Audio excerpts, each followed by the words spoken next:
Hello friends, welcome to MN एजुटेक। This is Ashok Berwa from AIIMS Delhi.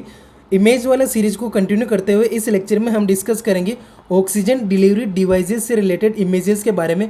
Different types of mode हम use करते हैं, तो इसके बारे में हम डिटेल से डिस्कस करेंगे। सप्लीमेंटल मेथड कौन से होते हैं, मैकेनिकल जो मेथड होते हैं ऑक्सीजन डिलीवरी करने के, उनके बारे में डिटेल से डिस्कस करेंगे। बने रहिए वीडियो के एंड तक। स्टार्ट करते हैं आज का लेक्चर। तो फर्स्ट इमेज हमारे सामने NIV मास्क है ना, नॉन इन्वेजिव वेंटिलेशन मास्क की इमेज यहाँ पे दे रखी है ना। पेशेंट के यहाँ पे कनेक्टेड है ये NIV मास्क, और यहाँ पे कंप्लीट NIV मास्क की इमेज आपके सामने। यहाँ से वेंटिलेटर से ट्यूबिंग कनेक्ट होती है और पेशेंट को according to their body requirement oxygen supply दी जाती है। तो ये NIV मास्क की है, कन्फ्यूज नहीं होना। NIV mask non invasive ventilation का एक तरीका होता है। क्लियर है फर्स्ट इमेज। सेकेंड इमेज हमारे सामने नेजल मास्क की है ना। नेजल कैनुला, नेजल प्रोंग अलग होता है, फेस मास्क अलग होता है, लेकिन अभी जो डिवाइस एक न्यू है वो है नेजल मास्क है ना। इस प्रकार का मास्क होता है जो ओनली जो हमारी नेजल कैविटी होती है, नोज़ होते हैं, वहाँ पे अप्लाई किया जाता है ना। यहाँ पे आप पर्टिकुलर नेजल मास्क की इमेज देख पा रहे हैं, और यहाँ पे पर्टिकुलर पेशेंट पे किस प्रकार से अप्लाई किया जाता है ना, इम्प्लीमेंट कैसे करेगा वो भी यहाँ पे इमेज मैंने अलग से दे रखी। तो दोनों चीज़ें आपको कोरिलेट करके रखना। और यहाँ से जो पेशेंट को ऑक्सीजन ट्यूबिंग होती है वो कनेक्ट होती है ना, ये डायरेक्टली वेंटिलेटर से भी कनेक्ट हो सकती है। ऑक्सीजन सप्लाई जो सप्लीमेंटल मोड होता है वहाँ से भी पेशेंट को नेजल मास्क के थ्रू ऑक्सीजन डिलीवर किया जा सकता है। तो ये इमेज हमारी होगी नेजल मास्क की। क्लियर है।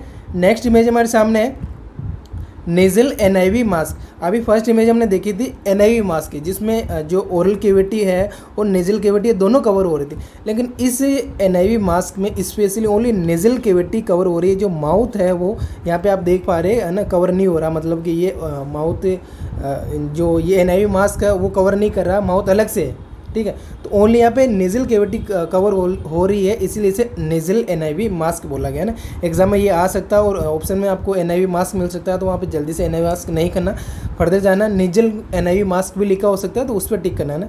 नेजल NIV मास्क थोड़ा NIV मास्क के कंपेरेटिवली स्मॉल होता है साइज़ में ना, ये चीज़ आपको डिफ्रेंशिएट याद रखना। क्लियर है नेजल NIV मास्क की इमेज। नेक्स्ट इमेज की तरफ हम बढ़ते हैं। नेक्स्ट हमारे सामने नेजल प्रोंग्स, जो कि फ्रीक्वेंटली यूज़ होने वाला डिवाइस है ना। अगर लो ऑक्सीजन की ज़रूरत पड़ती है तो हम इसको यूज करते हैं। तो नेजल प्रोंग्स और नेजल कैनुला भी से बोला जाता है। ये प्रोब दे के आपको आइडेंटिफाई करना। इस तरफ प्रोब है जो पेशेंट की नेजल कैविटी में लगाई जाती है, और ये वाला है जो ऑक्सीजन डिलीवरी जो भी साइट है वहाँ पर लगाया जाता है। ऑक्सीजन सिलेंडर है या पर्टिकुलर साइट है ऑक्सीजन की, है ना, तो वहाँ पर कनेक्ट किया जाता है। तो नेजल प्रोंग की इमेज आपको कवर रखना है ना, कि जो ये इसकी जो प्रोंग होती है, या हम बात करें जो इसकी प्रोब होती है, ये पेशेंट के दोनों नेजल कैविटी में लगाई जाती है। क्लियर है। नेक्स्ट इमेज की तरफ हम बढ़ते हैं। ट्रेकियोस्टोमी मास्क है ना, ये भी एक स्पेशल डिवाइस होती है जो पर्टिकुलरली ट्रेकियोस्टोमाइज्ड पेशेंट के लिए ही यूज किया जाता है ना। एक मास्क है जो ट्रेकियोस्टोमी पे लगाया जाता है। देखो इसके टाई भी है, दोनों तरफ टाई है जो पेशेंट को टाई किया जाता है। और यहाँ पे जो ट्रेकियोस्टोमाइज पेशेंट है इमेज के अंदर, तो ये ट्रेकियोस्टोमी हो रखी है पेशेंट को, और उसके ऊपर भी ये मास्क अप्लाई कर रखा है ना। तो यहाँ पे इमेज क्लियर रखना आपको ट्रेकियोस्टोमी मास्क की। ये एग्जाम में पूछी नहीं है बट पूछी जा सकती है ना, बहुत इंपॉर्टेंट इमेज है ये। तो ये भी आपको क्लियर रखना, ट्रेकियोस्टोमी मास्क की इमेज किस प्रकार की होती है। क्लियर है। नेक्स्ट इमेज की तरफ हम बढ़ते हैं। नेक्स्ट इमेज हमारे सामने ऑक्सीजन हुड की है ना। ऑक्सीजन हुड जो कि पीडियाट्रिक्स यूनिट में ज़्यादातर यूज किया जाता है ना, छोटे बच्चों में। तो उसमें जो चाइल्ड्स होते हैं, जो बच्चे होते हैं, उसका हेड वाला पोर्शन कवर किया जाता है और बाकी अदर बॉडी पार्ट ओपन रखा जाता है, और उसको oxygen delivery according to body requirement किया जाता है। तो ये ऑक्सीजन हुड की है ना। अलग अलग साइज़ के, अलग अलग टाइप्स के होते हैं ना बहुत सारे, लेकिन आपको चीज़ें पकड़ना है कि एग्जैक्टली क्या दिखाना चाह रहा है ना, उसके आधार पर, क्योंकि बहुत सारे शेप होते हैं ना, डिफ्रेंशिएशन होता है। तो ये चीज़ आपको रखना। बाकी ऑक्सीजन हुड की इमेज इस प्रकार की होती है, ये चीज़ आपको क्लियर रखना। नेक्स्ट बढ़ते हैं हम। नेक्स्ट इमेज हमारे सामने ऑक्सीजन टेंट की है ना, जो कि ज़्यादातर बर्न्स वाले पेशेंट में ही यूज किया जाता है, स्पेशली अगर फेस और नेक का बर्न्स हो तो ऑक्सीजन टेंट आपके सामने है। ये जो टेंट लगा रखा है ना, इसमें ऑक्सीजन की ट्यूबिंग्स कनेक्ट होती है, इनलेट भी होता है, आउटलेट भी होता है, जो पेशेंट का CO2 बाहर की तरफ एक्सक्रीट आउट किया जाता है आउटलेट के थ्रू। तो इनलेट और आउटलेट दोनों डिवाइसेज यहाँ पे लगा रखी है ऑक्सीजन, और इस टेंट के अंदर कोई लीकिंग वगैरह नहीं होती, तो पर्टिकुलर ऑक्सीजन सप्लाई इसमें किया जाता है। तो ये ऑक्सीजन टेंट की इमेज आपके सामने। क्लियर है। नेक्स्ट इमेज हमारे सामने पार्शियल रीब्रीदर एंड नॉन रीब्रीदर मास्क है। देखो दोनों में बहुत ज़्यादा कन्फ्यूजन होता है, इसलिए मैंने दोनों को एक ही इमेज में कवर कर लिया है। तो पार्शियल रीब्रीदर में मास्क में एक सिंपल सा डिफरेंशियस होता है नॉन रीब्रीदर मास्क के, कि यहाँ पे वॉल नहीं होता है ना, और यहाँ पे वन वे वॉल होता है। यही सबसे बड़ा मेजर डिफरेंस है।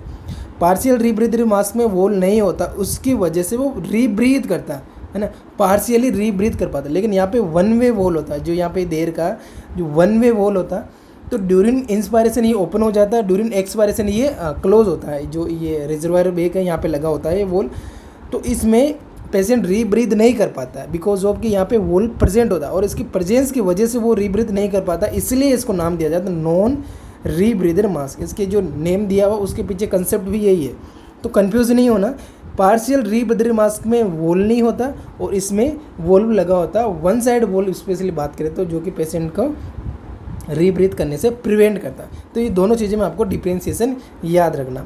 बाकी अभी हम इमेज कवर कर रहे हैं तो ओनली इमेज तक ही डिस्कस करेंगे, बाकी इनके अदर पार्ट्स के बारे में डिटेल से हम फर्दर क्लासों में देखेंगे। अभी आपको इमेज क्लियर रखना, पार्शियल रीब्रीदर मास्क की और नॉन रीब्रीदर मास्क की। क्लियर है दोनों इमेज। नेक्स्ट इमेज की तरफ बढ़ते हैं, वेंचुरी मास्क विथ वॉल, है ना। वेंचुरी मास्क, इसकी इमेज फ्रिक्वेंटली एग्जाम में पूछी जाती है, इसके वॉल की इमेज ज़्यादा देखने को मिलती है ना। ये जो ग्रीन वाला वॉल लगा हुआ है, इस वॉल के आधार पे ही पेशेंट की जो ऑक्सीजन डिलीवर किया जाता है, कितना परसेंटेज देना है, कितना लीटर पे देना, वो चेंज होता है ना। इनके अलग अलग कलर कोडिंग्स होते हैं, ज़्यादातर फ्रीक्वेंटली रेड कलर का और ये ग्रीन कलर का जो कि इमेज में देर का वही यूज़ किया जाता है। तो इनकी समटाइम परसेंटेज पूछ लिया जाता है कि कितने कंसंट्रेशन में ये ऑक्सीजन सप्लाई करते हैं, और समटाइम इनका जो लीटर्स है वो पूछ लिया जाता है। तो वो भी अलग अलग वॉल का अलग अलग होता है, वो नेक्स्ट इमेज मैंने देर की है। लेकिन अभी आपको याद रखना है कि वेंचुरी मास्क इमेज किस प्रकार होती है, सिंपल फेस मास्क की तरह ही होता है ना, जो इसमें दो आउटलेट है और यहाँ से ऑक्सीजन कनेक्ट होता है।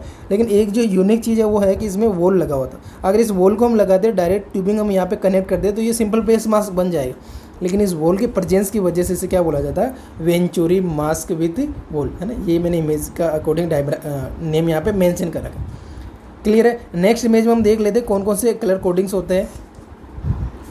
तो इस इमेज में अलग अलग वॉल की अलग अलग परसेंटेज जो कंसंट्रेशन होती है ऑक्सीजन डिलीवरी की, वो मेंशन कर रखी है। ज़्यादातर ये ग्रीन वाला और रेड वाला आपको याद रखना, इसका 40% होता है और इसका 60% होता है। ये दो यूनिक चीज़ें होती है। बाकी अलग अलग कलर कोडिंग दे रखी है, इनके बारे में डिटेल से हम डिस्कस करेंगे। लेकिन आपको याद रखना है कि वेंचुरी मास्क में डिफरेंट टाइप के वॉल हम यूज करते हैं। तो क्लियर है ये इमेज। नेक्स्ट इमेज की तरफ हम बढ़ते हैं, टी पीस, है ना। टी पीस बोला जाता है इसको क्योंकि इसका जो शेप होता है वो टी लाइक होता है ना, लुकिंग लाइक टी, जो हमारा अल्फ़ाबेटिकल वर्ड होता है टी, उसकी तरह दिखता है, इसलिए इसको टी पीस बोला हुआ। तो टी पीस की जो इमेज होती है वो कुछ इस प्रकार आपके सामने इस इमेज में डायरेक्ट इमेज दिखा रखी है और इस वाले में पेशेंट से कनेक्टेड है। तो यहाँ से पेशेंट की जो एंडोट्रेकियल ट्यूब है ना, ओरोट्रेकियल ट्यूब लग रही है यहाँ से, तो इससे ये कनेक्टेड है जो टी पीस है। और यहाँ से पेशेंट का जो भी अगर वेंटिलेटर सपोर्ट की ज़रूरत है तो वेंटिलेटर कनेक्ट करेंगे, मतलब मैकेनिकल सपोर्ट की ज़रूरत है तो, या उसको सप्लीमेंटल ऑक्सीजन की ज़रूरत है तो यहाँ पे एक अलग से वॉल लगा के, जैसे ये लगा रखा है इधर, है ना, अलग से वॉल लगा के सप्लीमेंटल ऑक्सीजन इसको दी जाती है थ्रू द जो वो लाइन्स होती है ऑक्सीजन डिलीवर करने वाले, वहाँ कनेक्ट करके। तो सप्लीमेंटल ऑक्सीजन और मैकेनिकल ऑक्सीजन, दोनों प्रकार की ऑक्सीजन टी पीस के थ्रू हम दे सकते हैं। तो ये टी पीस का इमेज आपको क्लियर रखना है, इसमें का शेप टी टाइप होता है, इसलिए ये टी पीस के रूप में जाना जाता है। क्लियर है। तो दोनों इमेज आपको रखना है। नेक्स्ट इमेज की तरफ हम बढ़ते हैं। नेक्स्ट इमेज हमारे सामने है बेग मास्क वेंटिलेशन की, या हम डायरेक्टली बात करें कि एम्बू बेग, है ना, आर्टिफिशियल मैनुअल ब्रीदिंग यूनिट जिसे हम बोलते हैं। तो उसके जो कि इमरजेंसी सेटअप में यूज किया जाता है पेशेंट को, है ना, इंटूबेशन के टाइम। तो इसके जो अलग अलग पार्ट्स है वो आपको याद रखना है। ये फेस मास्क होता है, according to body size, according to person age अलग अलग यूज़ किया जाता है फेस मास्क, इसकी डिफरेंट साइज़ होती है। देन यहाँ पे देर का इसका जो मेन तो ये इसका बेग वाला पोर्शन हो गया। तो ये इसका बेग वाला पोर्शन हो गया। देन ये इसका रिजर्वायर बेग हो गया ना। लेकिन मेन चीज़ आपको है कि इमेज माइंड में क्लियर रखना है कि एम्बू बेग का या बेग मास्क वेंटिलेशन का इमेज किस प्रकार का होता है। क्लियर है। बाकी इसके पार्ट्स के बारे में भी हम डिस्कस कर लेते हैं। नेक्स्ट इमेज हमारे सामने वही है। तो इसके डिफरेंट पार्ट्स होते हैं ना। अगर पार्ट्स के बारे में बात करें तो जैसे कि मैंने आपको ऑलरेडी बता दिया, ये फेस मास्क होता है ना, यहाँ पे मेंशन कर रखा। देन यहाँ पे एक्सपायरेटरी वॉल होता है। देन ये पे पीप वॉल होता है ना, पॉजिटिव एंड एक्सपायरेटरी प्रेशर वाला वॉल होता है। यहाँ पे पॉपअप वॉल होता है। अच्छा, पॉपअप वॉल होता है जो इसमें प्रेशर होता है उसको मेंटेन करता है ना। समटाइम हाई प्रेशर हो जाता है तो उसको बाहर की तरफ एक्सक्रिएट आउट करने के लिए काम करता है, मतलब जितना रिक्वायरमेंट है उतना ही प्रेशर रखता है। तो वो पॉपअप वॉल का स्पेशल रोल होता है। बाकी ये सेल्फ इन्फ्लेटिंग वो बेग होता है ना, जो जैसे ऑक्सीजन आने लगती है तो ऑटोमेटिक ये मतलब इन्फ्लेट हो जाता है, इसको ज़रूरत नहीं होती इन्फ्लेट करने की। और देन नेक्स्ट यहाँ पे ऑक्सीजन का इनलेट एंड ट्यूबिंग से, जहाँ से ऑक्सीजन कनेक्ट की जाती है वो ट्यूबिंग से यहाँ पे दे रखी है साथ में, है ना। वोल भी यहाँ पे अंदर की तरफ है। और ये वाला है जो air inlet one way valve and oxygen reservoir socket, यहाँ पे अलग से सॉकेट दे रखी है। और नेक्स्ट है ये air inlet and pressure release valve, यहाँ से भी प्रेशर रिलीज वोल है इसकी तरफ, पॉपर वोल की तरफ। और ये यहाँ पे एक रिजर्वायर बैग है ना। एग्जाम में ऐसा भी क्वेश्चन पूछा जा सकता है कि ये इमेज आपके सामने दे दे, पर्टिकुलर एरो बना दे कि इस पर्टिकुलर एरिया को किस नेम से जाना जाता है ना। एग्जाम में कुछ ही पूछा जा सकता है, तो सारी चीज़ आपको क्लियर रखना। नेक्स्ट इमेज की तरफ हम बढ़ते हैं। नेबुलाइजर मास्क है। नेबुलाइजर मास्क जो कि नेबुलाइजेशन के लिए पेशेंट को मिस्ट देने के लिए है ना, जो पेशेंट को वेपर्स बन के पेशेंट का जो लंग्स में सीक्रेशंस होते हैं जो उस पर रेस्पिरेटरी ट्रैक के उनको थिन करने के लिए हमें यूज किया जाता है। पेशेंट की जो लंग्स कैपेसिटी है उसको इंक्रीज करने के लिए नेबुलाइजेशन यूज किया जाता है। तो नेबुलाइजर मास्क स्पेशल टाइप का मास्क होता है। यहाँ पे मेडिसिन जो भी नेबुलाइजेशन करने के लिए हम जो यूज करते हैं वो मेनली यहाँ पे डाल दी जाती है। फिर वहाँ से स्टीम बन के नॉट स्टीम हम बोल सकते हैं, मिस्ट बन के छोटे छोटे वेपर्स बन के पेशेंट के नेजल कैविटी की तरफ वो जैसे इंस्पायर करता है उस टाइम बॉडी में जाते हैं और वहाँ पे वो रोल प्ले करते हैं। तो ये सारे एक्शन की बातें हैं, लेकिन अभी जस्ट हमको इमेज क्लियर रखना है कि इमेज किस प्रकार की होती है। यहाँ पे एक स्पेशल प्रकार की डिवाइस लगी होती है जिसमें मेडिसिन डाली जाती है और यहाँ से मिस्ट बनती है और फिर वो फेस मास्क जो सिंपल फेस मास्क होता है उससे कनेक्ट होती है। तो सिंपल फेस मास्क से यहाँ पे कनेक्टेड है ये और फिर ये यहाँ पे मिस्ट दे रहा है और यहाँ से ये स्पेशल डिवाइस से कनेक्ट होते हैं जिसकी वजह से यहाँ पे मिस्ट क्रिएट होती है ना। तो ये चीज़ आपको क्लियर रखना